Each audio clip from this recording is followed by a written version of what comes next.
मेरे अजीजों, एक सहाबी हैं, इनकलाब की बात आई है तो कहते हैं या रसूल अल्लाह सल्लल्लाहु तआला अलैहि वसल्लम, ज़माने जाहिलियत की हमारी दो चीज़ें ऐसी हैं जिसको याद करके हमें हंसी भी आती है और रोना भी आता है। कुछ बातें ऐसी हैं जिनको याद कर हम हंसते हैं, कुछ बातें ऐसी हैं जिनको याद कर हम रोते हैं। उस सहाबी ने जब ये कहा, मेरे आका सल्लल्लाहु तआला अलैहि वसल्लम पूछते हैं कौन सी बातें जिस पर तुम रोते हो और जिस पर तुम हंसते हो? वो सहाबी कहते हैं हंसने की बात तो ये है कि हमें अक्ल और शऊर नहीं, हमको किसने पैदा किया, हमारा राज़िक कौन है, हमारा खालिक कौन है, इसका शऊर नहीं था। तो हमने अफवाहों पर यकीन करते हुए अपने अपने खुदा बना लिए थे। आटे के खुदा बनाते थे और आटे का खुदा बनाकर सफर में भी लेकर के चलते थे। तवज्जो चाहता हूं। और वो सहाबी कहते हैं जब रास्ते में कभी खाना खत्म हो जाता तो हमारे खुदा का कभी हाथ तोड़ के खा लेते थे। आटे का तो था, खाने की चीज थी। कभी पैर तोड़ के खाते और ज्यादा भूख लगे तो गर्दन भी तोड़ के खा लेते थे। वो खुदाओं के साथ ये हश्र करते थे। वो सहाबी कहते हैं आज जब हमें ये बात याद आती है तो हंसी आती है कि हम जिसकी इबादत करते हैं उसी को तोड़ के खाते भी थे। और दूसरी बात वो सहाबी कहते हैं या रसूल अल्लाह सल्लल्लाहु अलैहि वसल्लम, वो बातें जो याद करके हमें रोना आता है। वो कहते हैं मेरे खुद की 5 बेटियां पैदा हुई हैं और हर बेटी को मैंने कब्र खोद करके दफन कर दिया। आखिरी बेटी बड़ी हो गई थी। मेरे सफर में जाने के वक्त, मैं तिजारत के सफर पर था, मेरी बीवी ने बताया नहीं और बेटी पैदा हो गई। मां कैसे मारे? 4 बेटियों को तो मैं पैदा होते ही गर्दन मरोड़ कर खत्म कर चुका था। 5वीं थोड़ी बड़ी हो चुकी थी मेरे आने के बाद।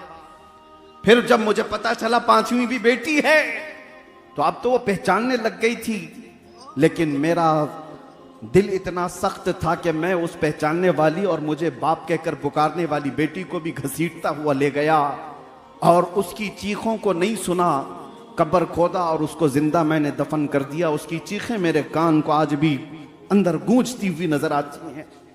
रसूल पाक सल्लल्लाहु तआला अलैहि वसल्लम के पास वो आकर कहते हैं जब जमाने जाहिलियत की यह बात हम याद करते हैं तो सेना कलेजा मुंह को आता है, दर्द होता है कि हमें अल्लाह ताला ने बेटियां दी थी तो हम ऐब समझते थे। किसी के घर में बेटी पैदा हो जाना यह ऐब था। या रसूल अल्लाह, आप जो तशरीफ लाए, आप जो तशरीफ लाए, मिंबर पर खड़े होकर मेरे मुस्तफा ने फरमाया जिसकी एक बेटी हो और वो उसे हुस्न अदब देकर सही जगह शादी कर दे, मेरे आका फरमाते मैं उसका हाथ पकड़ करके जन्नत में ले जाऊंगा। दुनिया वालों आज भी सुनो, जो नाक भौं सकेड़ते हैं, आज भी बेटियों के पैदा होने पर आज भी अज़मत मुस्तफ़ा सल्लल्लाहु तआला अलैहि वसल्लम एक बार पढ़ो तो समझ में आ जाए। हम हिंदुस्तान में रहते हैं, आपको पता है यहां पर कानूनी जुर्म है किसी के भी हमल के अंदर कोई चीज डॉक्टर बता दे। 5 महीने 6 महीने का जब हमल हो जाता है तो डायग्नोस किया जाता है, सोनोग्राफी होती है, सीटी स्कैन होते हैं। डॉक्टर्स इतना तो मालूम कर लेते हैं कि पेट में बच्चा लड़का है कि लड़की है, लेकिन पूरे हिंदुस्तान में आप देख लें ये गैर कानूनी मालूम करना। क्यों? इसकी वजह क्या है? हमने तो हमारे कुछ साथियों से पूछा इंग्लैंड वगैरह में, कहा कि वहां तो डॉक्टर्स बता देते हैं कि बच्चे के आने की तैयारी कर लें। कहा हमारे यहां तो बहुत बड़ा जुर्म है, हॉस्पिटल्स में लिखा हुआ होगा कि अगर पूछ भी ले तो उस पर कानूनी जुर्म का मुकदमा दायर हो सकता है, उस पर फाइन है कि पेट में क्या है। मैंने मालूम किया तो पता चला आज भी यहां पर हामिला औरतें जाकर डॉक्टर से पूछती हैं, अगर डॉक्टर ने बता दिया बेटी है तो वो हमल को गिराने की बात करती है। आज भी ये इस तरक्की याफ्ता दौर में जब ये बातें हैं, कानून क्यों है आज कि हमल के अंदर जो चीज मौजूद है पेट के अंदर बताना गैर कानूनी क्यों है? इसलिए कि आज भी वो मानसिकता के लोग मौजूद हैं जो पेट में बच्ची को पाते ही 5 महीने और 6 महीने का हमल अबॉर्शन करा दिया जाता है, गिरा दिया जाता है। और आज से 1400 साल पहले इस नहुसत को मेरे आका ने कदमों से रौंद दिया था।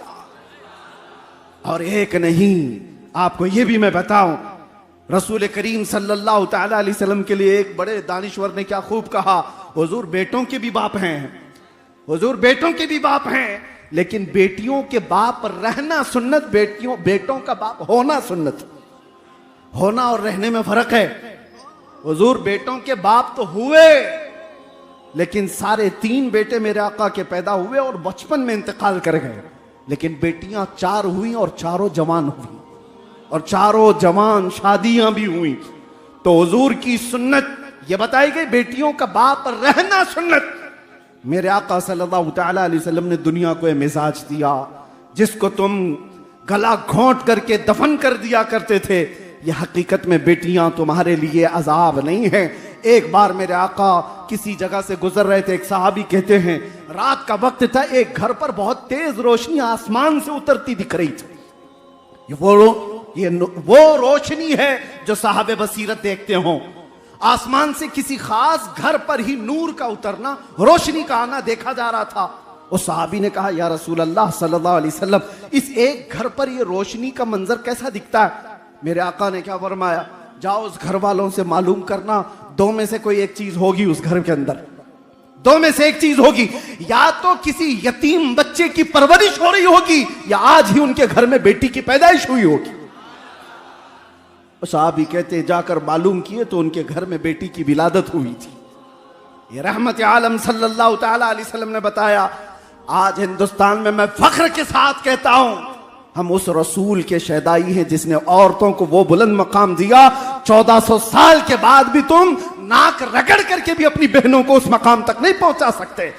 आज के जमाने में फिर मैं कहता हूं, ये कुत्ते हैं जो औरतों की इज्जत की बात करते हैं। कोई अपनी बहन को आज इज्जत देने वाला नहीं। ये वो तरक्की याफ्ता दुनिया है जहां आज भी एप्स्टीन फाइल खोले जा रहे हैं। औरतों की इज्जत पर डाका डालने वाले अगर औरतों की इज्जत की बात करें तो ये शर्म की बात है। ये ऐसी शैतान है जो फजर की नमाज की बात कर रहे हैं। इनके मुंह से औरतों की इज्जत अच्छी नहीं लगती है ही नहीं। रियल में जो इज्जतें दी हैं मेरे आका ने दी हैं, और शादी भी मेरे आका ने फरमाई तो सबसे पहले 25 साल की उम्र में 40 साला बेवा खदीजतुल कुबरा से निकाह फरमाया। जब औरतों को बेवा होना भी एक अपशगुन कहला जाता था। आज भी है, आज भी। हम तो बहुत बदल चुके, लेकिन यहां तो सती की रस्म भी थी। हिंदुस्तान में सती की रस्म भी हुआ करती थी। शोहर अगर मर जाए तो औरत को साथ में जला दिया जाता था, उसको जीने का हक नहीं था।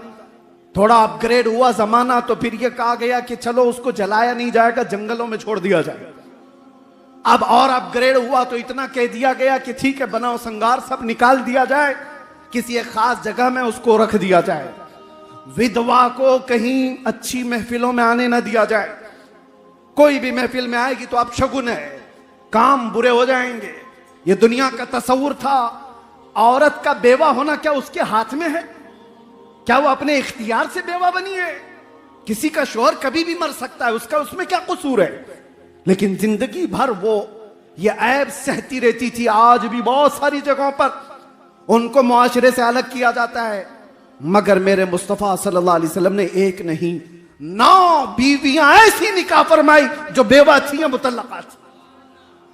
मेरे आका सल्लल्लाहु तआला अलैहि वसल्लम ने ये जो इज्जत अता फरमाई, औरतों की बात मैं कर रहा हूं, ये तो एक हिस्सा है। आज के दिन किस किस मैदान पर हम गुफ्तगू करें, कहां कहां इज्जतें दी गई। औरतों की इज्जत पर बात इसलिए कर रहा हूं कि आज जरूरत है। हमारा वो दीन नहीं जहां पर 12 साल की बच्ची को बलात्कार करने वाला भी हुकूमत के तख्त पर बैठ करके मजे ले रहा हो। वो दीन नहीं है। ये दीन तो ये मेरे आका सल्लल्लाहु तआला अलैहि वसल्लम ने फरमाया, नजरों को भी उठाओगे तो नजर का जिना है। और ये भी नहीं है कि मुसलमान औरतों की इज्जत है। इस्लाम हर एक बेटी की इज्जत को वैसे ही समझता है जैसे मुसलमान बेटी की इज्जत है। ऐसा नहीं है कि जिना का अजाब, जिना की जो सजा है सिर्फ मुसलमान लड़की से करने पर जिना की सजा है। किसी भी घर की बेटी के साथ अगर किसी ने ज्यादती की तो सजा वही है। वो चाहे हिंदू की बेटी हो, चाहे वो यहूदी की हो, चाहे ईसाई की बेटी हो। ये इस्लाम ही है जो सारी बेटियों को एक सम्मान देता। यहां पर तफरीक नहीं है, इज्जतों की बात आए और मुसावात का दर्स देने वाला वो रसूल आज के दिन तशरीफ लाया है। औरतों को तो चाहिए था कि आज के दिन मेरे आका सल्लल्लाहु तआला अलैहि वसल्लम की अजमत के नारे लगाती। ये वो औरतें हैं जो आज भी 5 जेवर सब औरतों के यहां अक्सर पाए जाते हैं ना, देखे होंगे आप, गले में नेकलेस, दोनों हाथों में चूड़ियां, दोनों पैरों में पायल, तकरीबन सब औरतें पहनती हैं। तारीख आप पढ़ करके देखो, यूनान की उस वक्त की पॉश हुकूमतें भी और पहले के दौर की हुकूमतें भी ये मीटिंग करती थी औरत को इंसान समझा जाए कि नहीं समझा जाए।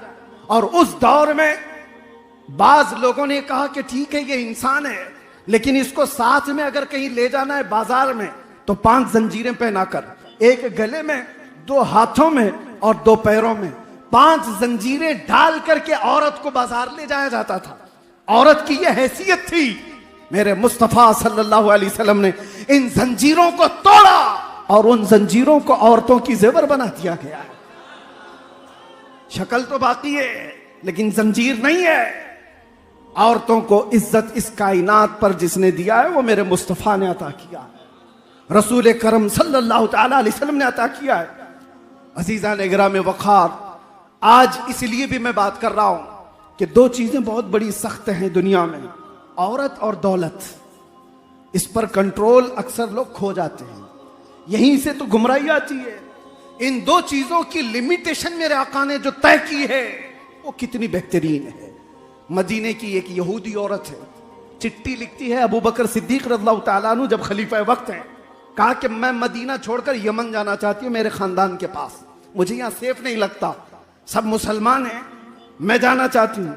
सिद्दीक अकबर ने उसका रास्ता नहीं रोका, कहा कि ठीक है जा सकती है, लेकिन तन्हा औरत है, कौन जाए इसके साथ। 2 जवान सहाबा को साथ में कर दिया कि यमन तक इस खातून को पहुंचा कर क्या हो। अब वो औरत और डर गई। मुसलमानों के बारे में जो एक परसेप्शन है, एक बना बनाया हुआ है, प्रोपेगेंडा है कि औरतों को देखेंगे तो ये पागल हो जाएंगे, कुछ भी कर लेंगे। दुनिया ने इस तरह से बना रखा है, हकीकत में खुद गंदे हैं। 2 जवान सहाबा को उस औरत के साथ कर दिया गया। औरत को ऊंट पर बिठाया गया है, कजावा सजा है, दोनों जवान चलते हुए जा रहे, यमन तक जाना है मदीने से। जहां जहां चौकियां आती, चेकिंग पॉइंट आते, ये दोनों नौजवान बात करते, खलीफा अव्वल सिद्दीक अकबर की मेहमान है, यमन जा रही है, ऊपर नहीं देखा जाता, रास्ते खोल दिए जाते। कई दिन की मसाफत के बाद जब यमन पहुंचते हैं तो वो खातून कहती है कई दिन का सफर कर लिया मदीने से यमन तक। वो औरत कहती है मैं खुदा को शाहिद बनाकर कहती हूं, एक बार भी इन दोनों नौजवानों में से किसी ने मेरी तरफ आंख उठाकर नहीं देखा नहीं। जब मैं उतरती, जब मैं चढ़ती, जब मेरी हाजतें होती तो ये नौजवान अपना चेहरा फेर लेते, एक बार भी इन्होंने देखा नहीं।